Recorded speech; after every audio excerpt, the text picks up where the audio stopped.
This will be the build video for this Buck Rogers 2429 robot from a comic strip made in 1929. I made a separate demo video, but I'll show just a little bit of it driving around here. Coke can RC controller.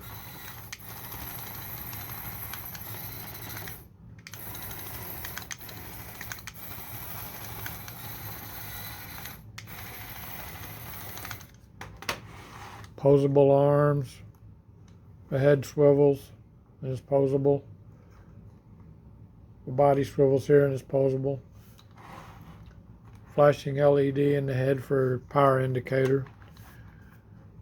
Now I'll kind of take it apart and show what's inside of it. I'll turn this off. This power switch is buried too deep in here, but I have fixed that in the files I'll be releasing. On the bottom there are there'll be 4 screws down here that hold it together. I've only got 2 of them in, obviously.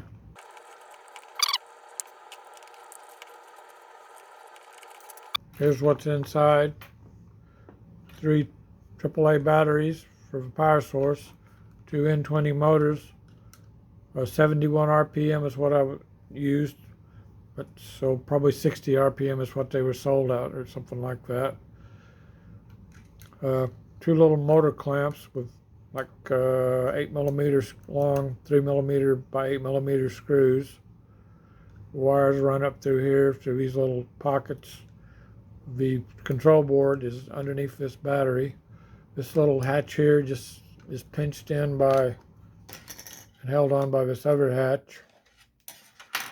You have your power switch over here.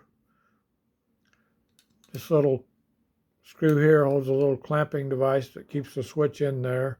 I have made adjustments to the final file so that this switch will be more proud right here. The battery pack, you want to put a piece of tape on there to shield that. There's a wire running across there and you don't want anything shorting out in there. Here's a little Coke can RC controller. It came out of one of these. These are a little different than what I've been using. It has a different shape. These also, I got these off AliExpress. They're supposedly Bluetooth enabled. So if you want to download an app and try it, you can drive it around with an app on your phone. I'm not interested in that. But it probably explains what different electronics in it.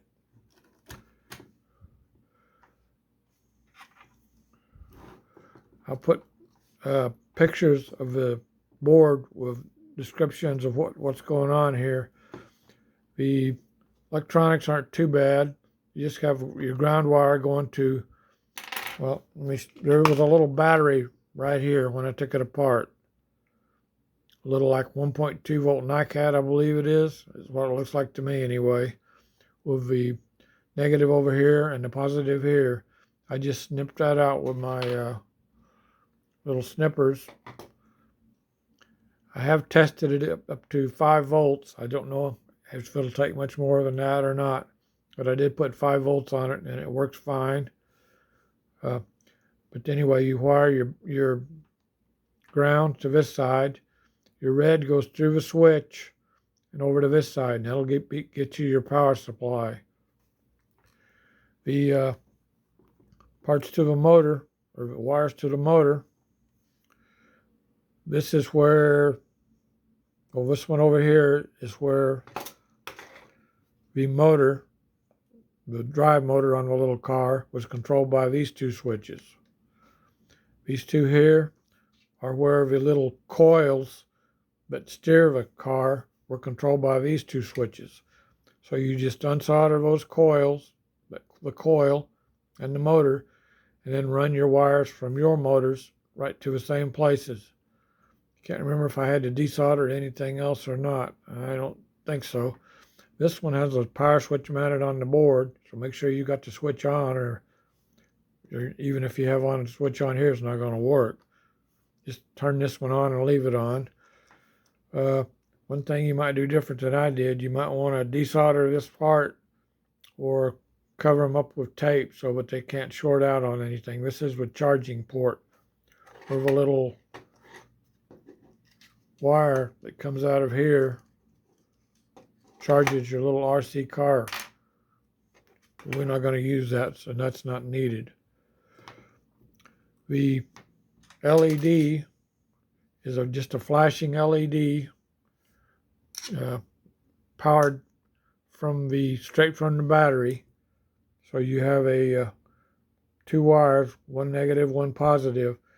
The positive wire goes up. You will need a connector here, and you should probably leave your wire longer than I did. But anyway, you need a connector here so you can unplug the LED like this. I just used a two-terminal header, and then I just globbed a bunch of hot glue on it so that it wouldn't short out on the board when it's all crammed up in there. But anyway, to wire the LED, you're going to come off this same as your red battery supply goes to. You'll come off it, up through a connector, through a 1K resistor to the long terminal of the flashing LED. That's the anode of the flashing LED, and it has to be positive. They are polarity. You have to have the polarity right. The black wire from the LED. Well, let me start over. The black wire from the battery comes up here, right here, and you'll also come off that with another wire to the LED, the ground wire. So you'll come up here through the connector, just a straight wire to the short terminal of the LED, the cathode side, and then it should work.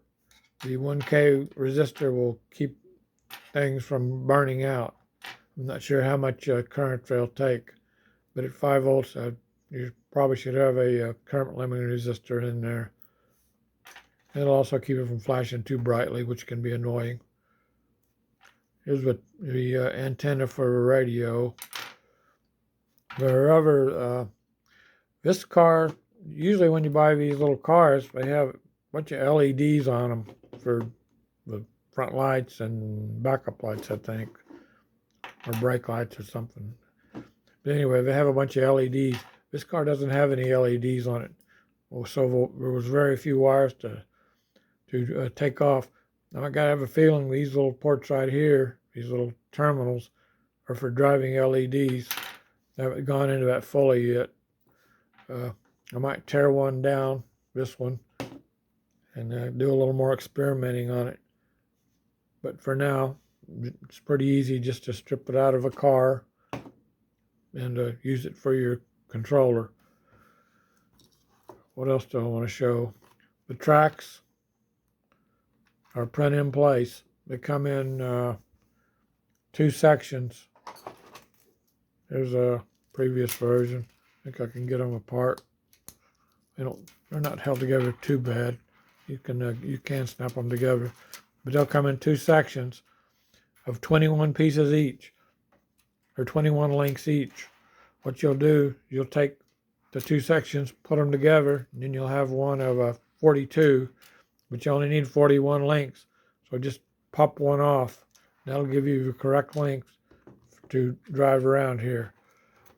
It's hard to get these the track tension just right. As you can see, just a little bit of play, like just a little bit of a play in where the motor mounts makes a huge difference as far as the how much slack you have here. Same way back here on this side, just a little bit goes a long way.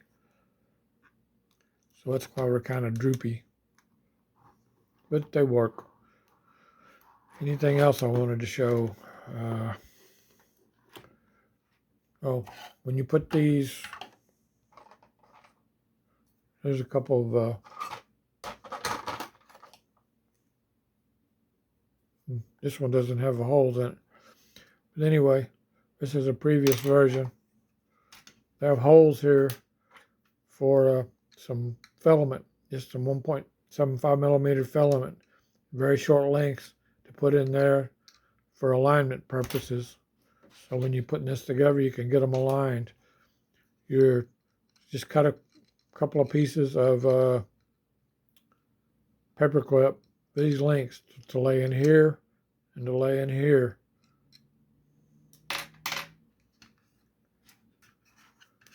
You can see how the arm is made to allow it to snap in there.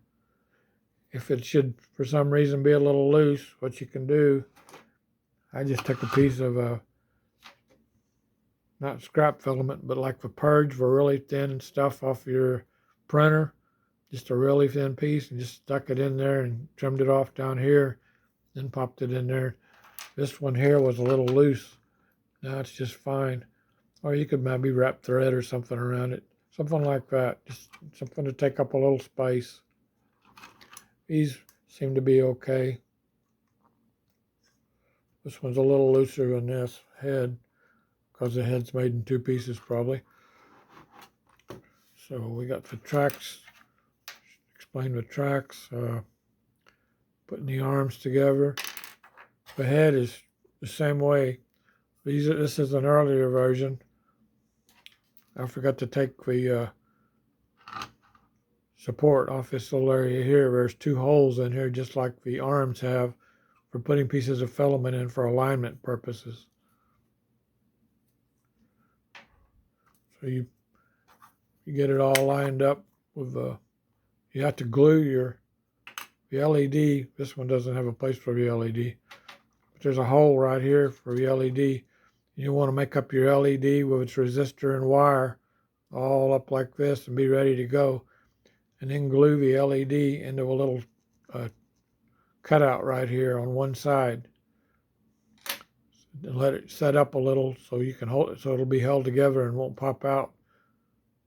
Well, so it'll stay there otherwise, because there's no way to get in there to fix it after you glue all this together. LED, what else?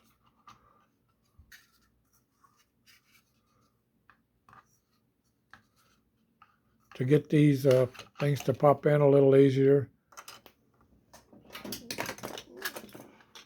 I use this. I just go in there. It's a deburring tool. If you're into 3D printing, you got to have one of these for sure. Just makes things so much easier, especially for like holes and stuff. So you'll deburr that, and also the hole down here where this, you can pop it out if you're careful.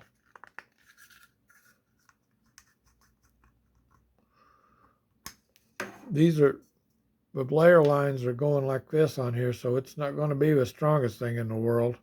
So if you put too much pressure on it, that will just snap in. But it'll take a little force because it's pretty thick. But anyway, you want to chamfer that hole a little with your tool. This part prints down. This part prints down on the build plate. Obviously these halves print like this. That's the whole reason for splitting it, because it would have been very hard to print any other way. These are ears, like microphones. This is a speaker. This right here is for a video camera in the comic strip. Anything else I need to explain? Let me think. Something I probably should have done a better job on.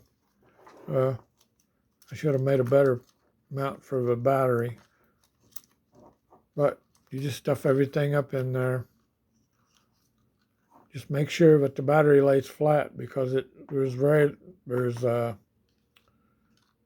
no room between the battery and the plate. For the bottom plate to lay on flat, there can't be anything underneath the battery. So make sure your wires are all routed correctly through these troughs. Don't put the battery on top of a wire like that, because it won't fit. The plate won't go down all the way. But once you get it in there, it will stay. Just make sure it's all flat down in there. obviously you have to plug in the LED with regards to the polarity before you stuff a receiver in there. You might even go so far as to take a piece of or wrap this in black tape for receiver to avoid shorting.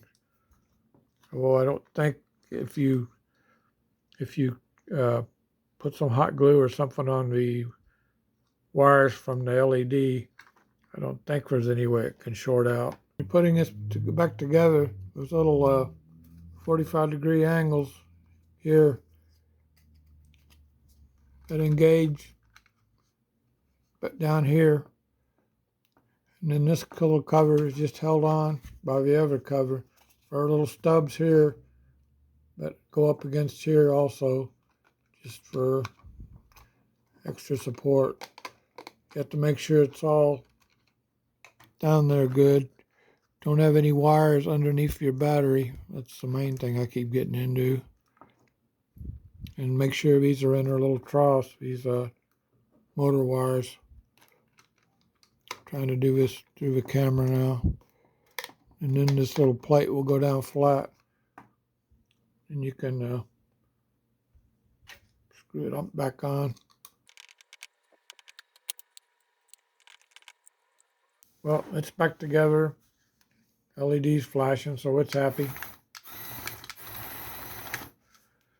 As usual, the files will be on Thingiverse and Printables. If I've left something out, like a missing file or some information that you need to build it, just leave a comment on Thingiverse or YouTube or Printables, and I'll see what I can do to get the file uploaded or more information.